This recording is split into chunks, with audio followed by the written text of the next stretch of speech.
my addictions had just clouded my head to where I didn't know right from wrong, really. I had a really good job, and I was supposed to help take care of the bills at home with my dad and then move back in with my parents. While my dad went and had open heart surgery, I was working a full-time job at Trailer Factory, making really good money, and I'd get paid on Friday and be broke on Monday morning, having to borrow money from my dad to eat at work. I was spending all my money on the drugs, and my dad was still having to continue to work to pay the bills at the house instead of going and getting his surgery. We got into an argument about my drug use, and I told him that I was going to kick his ass. And that was my last words to my dad. He went to work the next day, passed away of a heart attack at work. I haven't talked to my mom since 2003 due to her blaming me for my father's death. Still today, I have never taken the time to mourn, to feel the painness. I've always still blocked it with drugs or alcohol. I've really never dealt with it like I should.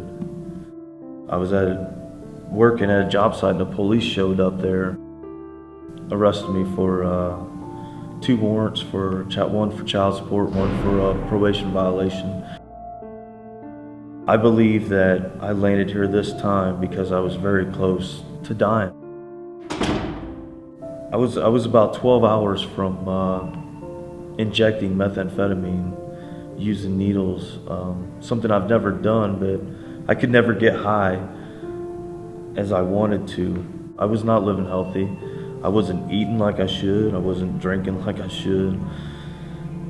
And I ended up here at the Elkhart County Jail. It saved my life. I dabbled a little bit here and there with faith, but never got into it deep enough to see how good it could be. I remember laying in booking in the cell, and it was late during the night, and I heard something rustling outside my door. I look out there and I call him my little silver wolf now. He was a pastor here at the jail, and he just showed me a little Bible, held up a little Bible, and pointed his finger at it, and something just instantly told me to take it. November 2nd, 2015, I got saved in the Elkhart County Jail in booking. I ended up in probably the most Christian room you could ever be in. All 8 of my bunkies were Christians and went to church. And the best outcome of this for me is a Christian book club that I made called Coming Clean. It's a wonderful thing for me because it allows me to get some things off of my chest from my childhood, from my adulthood that I've kept locked up inside, and I can ask questions and I'm not laughed at. I also was baptized here at the Elkhart County Jail. Usually when you're locked up, it feels like everybody forgets about you out there. The chaplains and the volunteers here at the jail, they make you actually feel like you're a person, you're a whole person again, instead of a menace to society. They give you that feeling of being a human being again.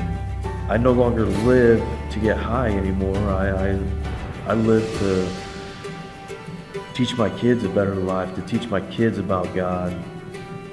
I've tried it for 41 years now to do it by myself, and I've always ended up right back here. I feel in my life that it's time to turn the reins over to Him. I know that this time I can't do it without Him.